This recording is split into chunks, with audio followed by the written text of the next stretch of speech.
नमस्कार साथियों, मैं Pratima advance coaching centre YouTube channel में आपका हार्दिक स्वागत अभिनंदन करती हूँ। साथियों, आप मेरे चैनल को लाइक सब्सक्राइब शेयर ज़रूर कर दिया करें। आप लोग व्यू देते हैं पर लाइक सब्सक्राइब शेयर नहीं करते हैं। आप लोग हमें लाइक सब्सक्राइब कर दिया करें ताकि मेरा उत्साहवर्धन और बढ़ता जाए और आप लोग के लिए और अच्छे से अच्छे प्रश्नों की श्रृंखला तैयार करके मैं लाऊं और पूरी शिद्दत के साथ मैं ये मेहनत करती हूँ आप लोग के लिए। साथियों, आप हमारा मनोबल हमेशा बढ़ाएं।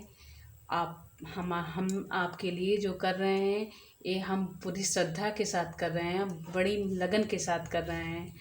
ठीक है साथियों, अब हम लोग आते हैं हिंदी साहित्य के इतिहास के प्रश्नों की श्रृंखला का। ये प्रश्न है आप लोग के सामने, इसको पढ़ते हैं और इसका अभ्यास बनाते हैं। ये प्रश्न है, प्रेम का पीर का कवि कौन है? कवि मंझन, जायसी, तुलसी। तो इसमें आपका सटीक आंसर सी होगा, जायसी। जायसी की एक रचना है, बहुत प्रमुख है, पद्मावत है। 1540 ईस्वी में लिखा गया है। इनके यश के कृति का आधार ग्रंथ माना जाता है। ये अवधी भाषा में लिखा गया है। और जायसी की अन्य और रचनाएं हैं, अखरावट, आखिरी कलाम, चित्ररेखा, कहरनामा, मसलनामा। लेकिन जो तीन महत्वपूर्ण जो रचनाएं हैं, इनकी कृतियों को आचार्य शुक्ल ने माना है, वो है आखिरी कलाम, पद्मावत, अखरावट है। और पद्मावत में है जो है कि नागमती, पद्मावती और रत्नसेन के प्रेम का चित्रण किया गया है। और अखरावट जो है इनकी कृति है, वर्णमाला के एक एक अक्षर को लेकर उसमें दिखाया गया है। और आखिरी कलाम है, इसमें सिद्धांत संबंधित तत्वों से भरी चौपाइयों का वर्णन किया गया है। ठीक है साथियों, अब आगे प्रश्नों पे बढ़ते हैं, देखते हैं उसे। तुलसी को बुद्धदेव के बाद सबसे बड़ा लोकनायक किसने कहा है? डॉक्टर ग्रेयर्सन, आचार्य रामचंद्र शुक्ल, हजारी प्रसाद द्विवेदी, नामवर सिंह।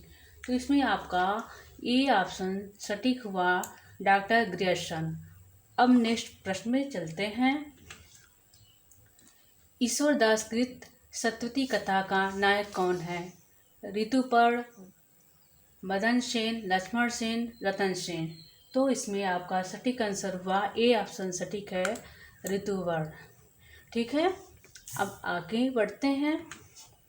विनय पत्रिका का एक अन्य नाम है विनय माला, विनय पच्चीसी, राम विनय याली, विनय मंजरी। तो इसमें आपका सी ऑप्शन सटीक है, राम विनय याली नाम है। ठीक है, आगे बढ़ते हैं। तुलसीदास की अलौकिक घटनाओं का चित्रण किसमें हुआ है? ऑप्शन है भक्तमाल, तुलसी चरित, गोसाई चरित, 200 वैष्णव की वार्ता। तो इसमें आपका सटीक आंसर हुआ सी ऑप्शन सटीक है, गोसाई चरित। नेक्स्ट प्रश्न पे चलते हैं। उज्ज्वल नीलमणि का विषय क्या है?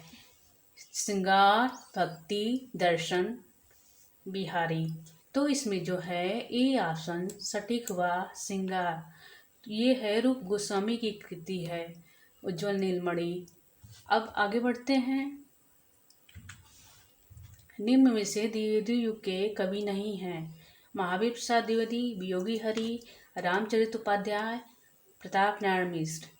तो इसमें आपका सटीक आंसर होगा डी ऑप्शन सटीक है, ये हैं भारतेंदु युग के कवि हैं। ठीक है, आगे बढ़ते हैं। द्विवेदी युग को जागरण सुधार काल की संज्ञा किसने प्रदान की है? रामस्वरूप चतुर्वेदी, श्याम सुंदर दास, डॉक्टर नगेंद्र, महावीर प्रसाद द्विवेदी। तो इसमें आपका सी ऑप्शन सटीक है, डॉक्टर नगेंद्र। अब आगे बढ़ते हैं। अनल का कवि नाम से सुविख्यात कौन है कवि? अनल नाम से अनल कवि की संज्ञा किसे दी गई है? बच्चन, दिनकर, नागार्जुन, अज्ञेय।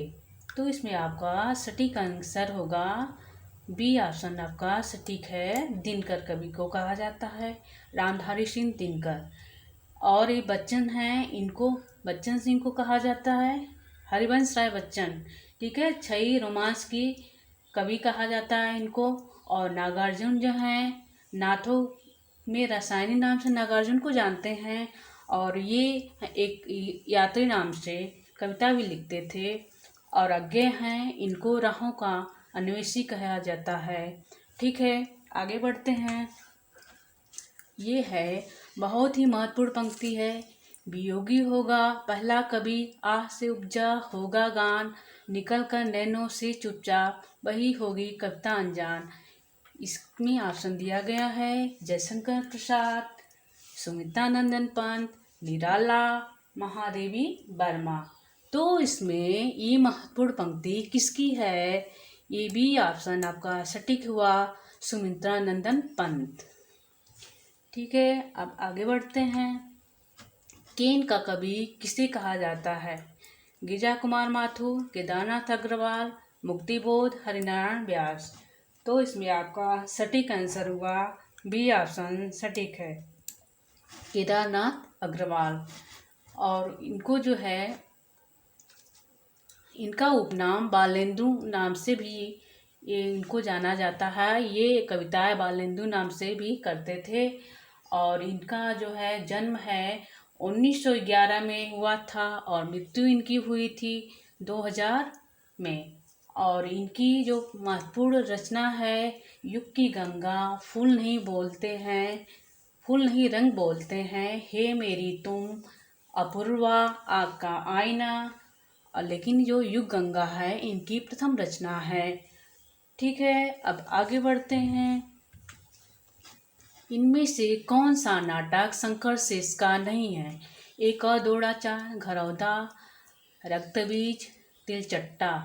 तो इसमें जो है तिलचट्टा, डी ऑप्शन ये सटीक है। ये नहीं है, ये मुद्दा राक्षस की है नाटक। इसमें यौन कुंठाओं का प्रतीक दिखाई पड़ता है। और ये जो है एक और दौड़ाचार शंकर शेष का जो महत्वपूर्ण नाटक है, ये सब तीनों इन्हीं के हैं। तो इसमें जो है आधुनिक युग में जो देखा जाता है, शिक्षा की व्यवस्थाओं को दिखाया गया है, उससे भी जोड़कर। और पहले जो है महाभारत में हुआ है कौरव पांडव का जो शिक्षा दीक्षा को लेकर दोहरी दृष्टिकोण को दिखाते हुए ये उपन्यास को चित्रार्थ किया गया है। इसमें है एकलव्य की ही जीवन संबंधी घटनाओं को भी दिखाया गया है। इसमें है एकलव्य है जो शूद्र जाति का होते हुए भी उसे शिक्षा दीक्षा से वंचित कर दिया जाता है। उसके गुरु जो हैं द्रोणाचार्य जी हैं, उसे शिक्षा न देते हैं और अपना है एक तरफा उनका व्यवहार ही इसमें दिखाया गया। उसी तरह से आज के परिवेश में भी ये देखा जाता है कि ये छल होता आया है। कई बार ऐसा दिखाई देता है शिक्षा व्यवस्थाओं में, तो इसी को चरितार्थ किया गया है। ठीक है, अब आगे बढ़ते हैं। कवि भारतेंदु नाटक के लेखक हैं लक्ष्मी नारायण लाल, जगदीश चंद्र माथुर, लक्ष्मी नारायण मिश्र, भारतेंदु हरिश्चंद्र। तो इसमें आप लोग ये कवि भारतेंदु देख के ये मत आप लोग आंसर समझ लीजिएगा। इसमें जो है ये नाटक है लक्ष्मी नारायण मिश्र का है। सी ऑप्शन आपका सटीक होगा। ठीक है, अब आगे बढ़ते हैं। बीती या भावी घटनाओं की सूचना देने वाला कहलाता है प्रवेशक, विस्फंभक, अंकास्य, चूलिका। तो इसमें आपका डी ऑप्शन सटीक है, चूलिका। अब आगे बढ़ते हैं। आवेदना मिली विदाई गीत किस नाटक में है? स्कंदगुप्त, चंद्रगुप्त, ध्रुवसौमनी, अजातशत्रु। तो ये ऑप्शन आपका सटीक है, स्कंदगुप्त। ये सब जो नाटक है जयशंकर प्रसाद का ये नाटक है। और इसमें ये सबसे ज़्यादा सर्वाधिक नाटक लिखे हैं जयशंकर प्रसाद। ये सर्वाधिक ऐतिहासिक नाटक लिखने के रूप में ये बहुत महत्वपूर्ण हैं, इनको जानते हैं। इनकी जो ये प्रमुख जो नाटक है ये स्कंदगुप्त, चंद्रगुप्त, ध्रुवसौमनी बहुत ही महत्वपूर्ण है। इनसे ज़रूर ही प्रश्न चाहे कथन के हो चाहे इनकी रचनाएं हों, ये ज़रूर ही बनते हैं। ठीक है, अब आगे बढ़ते हैं। जपो निरंतर एक जवान, हिंदी हिंदू हिंदुस्तान, भारतेंदु हरिश्चंद्र, प्रताप नारायण मिश्र, श्रीधर पाठक, मैथिली शरण गुप्त। तो इसमें आपका सटीक आंसर होगा प्रताप नारायण मिश्र, बी ऑप्शन आपका सटीक है। ठीक है, आगे बढ़ते हैं। मुंशी सदाशिवलाल ने विष्णु पुराण के आधार पर किस ग्रंथ की रचना की है? रानी केतकी की कहानी, सुख सागर, भाषायोग वशिष्ठ, नासिकेतोपाख्यान। तो इसमें जो है आपका बी ऑप्शन सटीक है, सुख सागर। अब आगे बढ़ते हैं। भागवत के दसम स्कंद की आधार की कथा का पर आधारित खड़ी बोली की रचना निम्न में से कौन सी है? सुख सागर, अध्यात्म रामायण, प्रेम सागर, नासिकेतोपाख्यान। तो इसमें जो है आपका सी ऑप्शन सटीक है, प्रेम सागर। और सुख सागर जो है लल्लू लाल का है, और जो है सुख सागर जो है सदाशिव लाल का है, और प्रेम सागर है लल्लू लाल का है। ठीक है, और जो है इसमें नासिकेतोपाख्यान है सदल मिश्र का है। ठीक है, अब आगे बढ़ते हैं। हिंदी साहित्य की दीर्घकालीन गाथा को सूत्रबद्ध रूप में स्पष्ट करने का सर्वप्रथम प्रयास किया है? गासा दत्ताश्री, करीमुद्दीन, डॉक्टर ग्रेसन और रामचंद्र शुक्ल। तो इसमें आपका सटीक आंसर हुआ गासा दत्ताश्री, ए ऑप्शन आपका सटीक है। और इनका जो है महत्वपूर्ण ग्रंथ है इस्तवार, दलाल, लिटरेचर हिंदुस्तानी। और करीमुद्दीन का है तज़किरा शुरा-ए हिंदी। और जो है डॉक्टर ग्रेसन का है modern vernacular literature of modern Hindustan. और इनका आप जान ही रहे हैं रामचंद्र शुक्ल का हिंदी साहित्य का इतिहास। अब आगे प्रश्नों पढ़ते हैं। आदिकाल को अपभ्रंश काल किसने कहा है? महावीर प्रसाद द्विवेदी, धीरेन्द्र वर्मा, डॉक्टर वासुदेव सिंह, विश्वबंधु वो ने। तो इसमें आपका सी ऑप्शन सटीक है, आपका इसमें बी ऑप्शन सटीक है, धीरेन्द्र वर्मा। और इसमें जो है महावीर प्रसाद द्विवेदी ने बीज भवन काल की संज्ञा दी है, और जो ये डॉक्टर वासुदेव सिंह हैं ये उद्भव काल, और विश्वबंधु वो ने आरंभिक काल, आदिकाल को संज्ञा दी है। ठीक है, आगे बढ़ते हैं। मेरे लिए हिंदी का प्रश्न स्वराज का प्रश्न है, यह कथन किसका है? सुभाष चंद्र बोस, महात्मा गांधी, भीमराव अंबेडकर, डॉक्टर राजेंद्र यादव। तो इसमें आपका बी ऑप्शन सटीक है, महात्मा गांधी। ठीक है, अब आगे प्रश्न पे देखते हैं। मन के हारे हार है, मन के जीते जीत, महत्वपूर्ण पंक्ति है, किसके द्वारा रचित है? तुलसीदास, कबीरदास, सूरदास, नानक देव। तो इसमें आपका सटीक आंसर हुआ बी ऑप्शन सटीक है, कबीरदास। अब आगे बढ़ते हैं। दादू दयाल की रचनाओं का संग्रह हर्रेवाड़ी नाम से किसने किया है?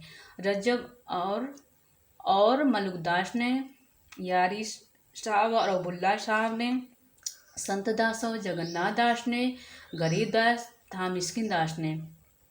तो इसमें आपका सी ऑप्शन सटीक है, संत दास और जगन्नाथ दास ने। अब हम आगे बढ़ते हैं। हीरा जन्म अनमोल है, कौड़ी बदले जाए पंक्ति, ये महत्वपूर्ण पंक्ति किसकी है? नानक देव, कबीरदास, सूरदास, रहीम। तो इसमें आपका ए ऑप्शन सटीक हुआ, नानक देव। ठीक है, आगे बढ़ते हैं। आचार्य शुक्ल ने सूफी कवियों की प्रेम पद्धति में सर्वाधिक महत्वपूर्ण माना है? लौकिक प्रेम, दार्शनिक अभिव्यक्ति, प्रेम की पीर, प्रतीकात्मक प्रेम। तो इसमें आपका सी ऑप्शन सटीक है, प्रेम का पीर। अब अगले प्रश्न में चलते हैं। तुलसी ने मीन की शनिचरी का वर्णन किस ग्रंथ में किया है? बरवे रामायण, रामाज्ञा प्रश्न, कवितावली, रामचरितमानस।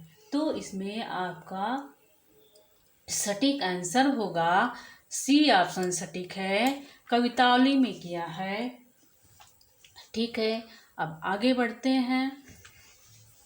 डॉक्टर राम कुमार वर्मा ने हिंदी साहित्य के उत्तर मध्यकाल के लिए कौन सा नाम उपयुक्त माना है? तो इसमें आपका सटीक आंसर हुआ, ये ऑप्शन आपका दिया हुआ है, रीतिकाल, श्रृंगार काल, कला काल, अलंकृत काल। तो इसमें है आपका सटीक आंसर है सी, कला काल। अब आगे बढ़ते हैं, देखते हैं। बिहारी की तुलना पीयूषवर्षी मेघ से किसने की है? तो ये ऑप्शन है राधाचरण गोस्वामी, भारतेंदु बाबू हरिश्चंद्र, जगन्नाथ दास रत्नाकर, अयोध्या सिंह उपाध्याय हरिऔध। तो इसमें आपका सटीक आंसर हुआ, ये है ऑप्शन सटीक है, राधाचरण गोस्वामी। ठीक है, आगे बढ़ते हैं। दिनकर की वह कृति जो भारत चीन के युद्ध पे आधार को लेकर लिखा गया है, उर्वशी, कुरुक्षेत्र, रश्मिरथी, परशुराम की प्रतीक्षा। तो इसमें आपका सटीक आंसर हुआ डी ऑप्शन सटीक है, परशुराम की प्रतीक्षा। और जो कुरुक्षेत्र है, ये महाभारत के प्रबंध काव्य शांति पर्व से प्रभावित है। और रश्मिरथी जो है ये कर्ण के जीवन पे आधारित है। और जो इन्हीं पे आधारित, कर्ण के जीवन पे आधारित सूतपुत्र नाटक लिखे हैं गिरीश रस्तोगी ने, जो वो भी बहुत महत्वपूर्ण नाटक है। ये तो काव्य रचना है, काव्य के आधार पर रश्मिरथी लिखा गया, और जो जीवन चरित्र मिलता है कर्ण के जीवन चरित्र दिखाया गया है। और जो नाटक हम बता रहे हैं सूतपुत्र नाटक है, वो भी महत्वपूर्ण नाटक है। ठीक है, अब आगे बढ़ते हैं। निम्न में से असंगत युग्म है रामधारी सिंह दिनकर, भट्टपीपल और महावीर प्रसाद द्विवेदी, सभा की सत्यता, रामेश्वर शुक्ल अंचल, युग पुरुष, विष्णु प्रभाकर, वन तुलसी की गंध। तो इसमें जो है आपका सटीक आंसर है, ये गलत है, असंगत है। विष्णु प्रभाकर की ये कृति नहीं है, ये है जो सभी, ये जो चारों हैं सभी संस्मरण हैं। और इसमें जो है वन तुलसी की गंध है, ये रेणु की रचना है, तो इसलिए गलत हुआ। और विष्णु प्रभाकर का है सृजन सेतु, तो इसमें ये डी ऑप्शन आपका असंगत है। और रामेश्वर शुक्ल का जो है युग पुरुष है, जो एक कृति है, ये जो संस्मरण है आपका, ये संग्रह है युग पुरुष।